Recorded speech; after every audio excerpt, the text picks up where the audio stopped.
Amazon platvorm jõuab eestlastele üha lähemale ja sellega seoses räägime täna siin kahe Amazon ettevõtjatega Mihkel Moosil ja Egle Raadikuga sellest, kuidas Eesti ettevõtjatel on ka võimalus sellel platvormil enda tegusid teha ja käivet kasvatada. Tere Mihkel, tere Egle. Tšau Marit. Tere. Küsiks kõigepealt sedasi, et miks on Amazoni platvorm oluline Eesti ettevõtjate jaoks? Ma arvan, et siin on mitu põhjust. Esiteks see, et Amazon tuleb aina lähemale, et tahame seda või mitte, aga Amazon on meil juba ukse ees. Mõned aastad tagasi Amazon avab pidevalt uusi turge. Eelmine aasta avati Rootsi, see aasta avati Amazon Poola, nii et see on ainult aja küsimus, millal ka Eesti klient on Amazoniga juba täiesti ära harjunud ja ostuharjumused sinna suunas liiguvad.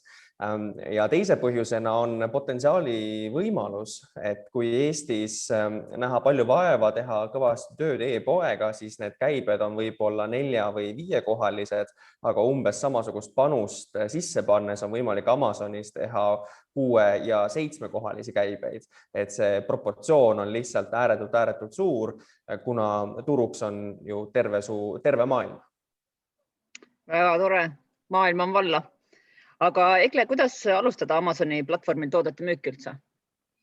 See on tegelikult ääretult põnev maailm, millesse sukelduda, sellepärast et konkurentide käibed on meile suhteliselt hästi nähtavad. Kui sa tavalises kaubanduses, Selveris näed riiuli peal moosipurk ja tahaks teada, palju ta käivet teeb, et ega nagu vahendaja ja edasimüüja tootja sulle neid numbreid ei anna, aga Amazonis on need tegelikult peo peal kättesaadavad ja selleks, mida sa tahad teha, lähed helium10.com lehele, neid tööriistu on veel, aga see on üks suuremaid.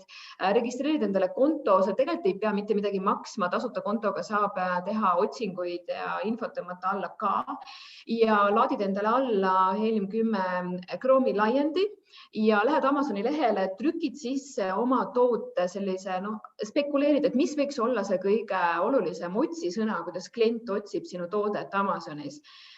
Trükid sisse ja vaatad, mis tooted välja tulevad. Nii kui sul see avaleht selle otsinguga avaneb, paned peale Helium10 Chrome'i extensioni ja ta annab sulle kätte kõik need tooted koos hinnanguliste käivetega. Sa näed ära, mitu tükki kuus, on 30 päeva selline hinnanguline data. Sa näed ära, mitu tükki kuus keskmiselt su konkurendid müüvad, mis on need käibed ja mis on selleks nõutav, et turule tulla. Ma nopiksin sealt kindlasti üles mõned olulised aspektid. Mis on hinnavahemik? Milles sinu konkurendid toimetavad. Kui ma tahan näiteks laste puidust laudasid turule viia, siis ma vaataksin, et kas see on 19-79 näiteks. Ma võin olla paar dollarit kallim, paar eurot kallim, aga ma ei tohi olla, 50% kallim. Et siis on juba vaja väga olulist eristuvuspunkti, et klient ikkagi valiks kallimat toote.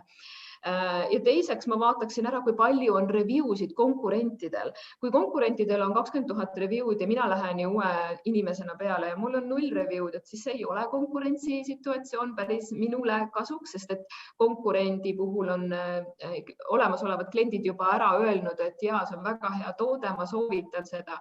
Ja ma tahaksin leida sellist niši või sellist otsisõna, kus avalehel ma näen ka, et on vähemasti mõned müüjad, kelle review'de tase on kuni 100 ja siis see on piisavalt uus, piisavalt värske ja mul on lihtne minna konkurentsi pakkuma. Ja loomulikult ma vaataksin ka seda, et kui on lõppmüügi hind, et kas minu sisendhind tootele on 1/4, 1/5 sellest lõppmüügi hinnast, siis mul tuleb eelarve kokku, ma teenin head marginali. Üldiselt Amazonis me ei tee asju, mis on alla 20, üldiselt me tahame 35-40% marginali saada, me ei tee 5% ja 10% marginaliga businessid, et me läheme ikkagi sellist või pealt veel koort riisuma. Ja seda saab tasuta kätte, info tegelikult vedeleb maas, ma soovitaksin minna kaevandama. Väga tore, tööd on palju, et alustada, aga Mihkel, et milliseid vigu siis alustajad kõige enam teevad, et kui nad tahavadki teha seal, et teevad kõik need protsessid ära, lähevad, panevad oma tooted püsti, et mis need kõige suuremad vead on, millega ette komistatakse? Jah, eks neid vigu saaks on ju välja tuua mitmed, mida võib teha, aga võib-olla kõige olulisemad, mida vältida, mis ämbreid mitte kolistada, on esiteks, et mitte alahinnata seda panust, mida läheb vaja, et Amazonis edukas olla. Et kui sa paned lihtsalt tooted ülesse ja jääd agressiivselt müüki ootama, siis väga hästi ei lähe. aga kui sa panustad sellesse Amazoni platvormi vähemalt sama palju ja soovitatavalt ka esialgu rohkem kui oma e-poodi, siis hakkavad võimalused tekkima küll. Ja teine pool on rahaliselt, et samamoodi selleks, et nagu iga uue ekspordikanaliga või iga uue ärisuuna käivitamisega, see võtab natukene investeeringut ja raha selleks, et seda käivitada ja Amazon ei ole selles mõttes mingit moodi erand. Et päris 500 euroga ei saa ja lihtsalt tooted üles pannes ka ei saa, et tuleb tegelikult ka vaeva näha ja siis tulevad ka tulemused, et nagu igal pool eluski. Iga asjaga nii äris kui spordis kui tervise ja muude asjadega. Võib-olla teine asi, mis on selline tüüpiline viga, on see, et ei kuulata väga klienti. Kui Eestis meil võib-olla toimib ühte tüüpi toode, mis meile meeldib müüa ja mis läheb hästi võib-olla kaubanduskeskuses peale, siis see ei tähenda ilmtingimata, et see läheb näiteks USA Amazoni kliendile väga hästi peale. Õnneks aga on Amazonist võimalik väga palju andmestikku kätte saada selles mõttes, et me saame lugeda review'sid, me saame näha, mis küsimusi kliendid küsivad, mis neil on segane, mis neil tekitab hirmu, mille pärast jääb ost tegemata Amazonis. Ja seda infot kokku pannes me saame luua endale pildi selles, et milline oleks see ideaalne toote variatsioon või variant, mis läheks ülihästi kliendile peale. Ja sul on tegelikult väga unikaalne võimalus luua täpselt selline toode, mida klient tahaks osta. Et kui seda muidu väga lihtne teha ei ole, siis Amazonis seda datat väga palju, et selle pealt väga tarku otsuseid teha. Ja võib-olla kolmas külg on turu-uuringu mitte tegemine ja eelanalüüsi mitte tegemine,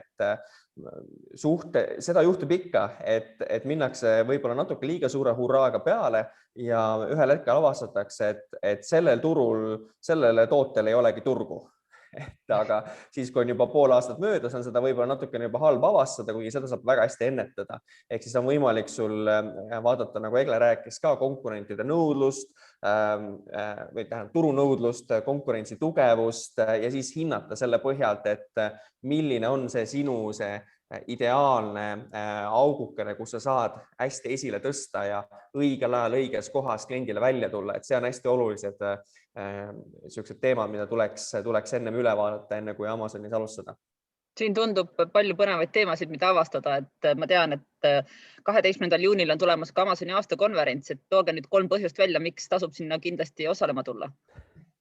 Ja Eestis on juba ligi 20 reaalset ettevõtjad, kes teevad $1 000 käivet. Nad on tegelikult tavalised ettevõtjad nagu sina, kes sa meid kuulad. Sa ei pea olema täiesti nullist alustav ettevõtja, sa võid olla ka Eesti tootmisettevõte, kes tahaks globaalsetele e-kaubanduse käivetele ligi saada. Amazon täna on kõige lihtsam viis, kuidas suurtele käibestele ligi saada. Ja need inimesed tulevad reaalselt laval, nad räägivad oma ämbritest, oma edukogemusest, oma teekonnast. Nende käest saab kohvipausi ajal küsida võib-olla küsimusi, mida sa avalikult ei julge küsida. Meil on afterparty, kus me saame omas seltskonnas veel natukene lasta nagu rihma lõdvaks ja rääkida elust, ärist ja ambitsioonidest.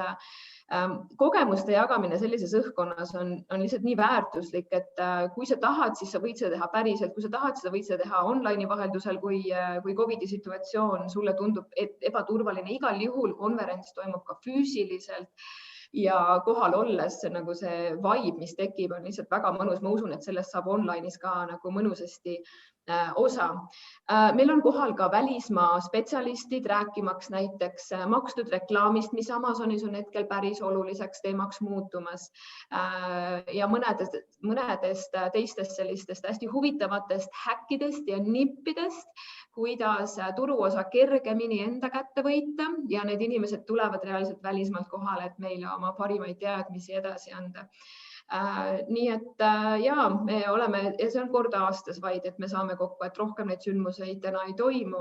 Nii et ma kindlasti kasutaksin seda võimalust, kui ma tahan tootmisettevõttena globaalsesse e-kaubandusse laieneda või ma tahan alustada iseenda ettevõtet ja tahan saada nagu ideid ja nõu, kuidas teised on seda teinud.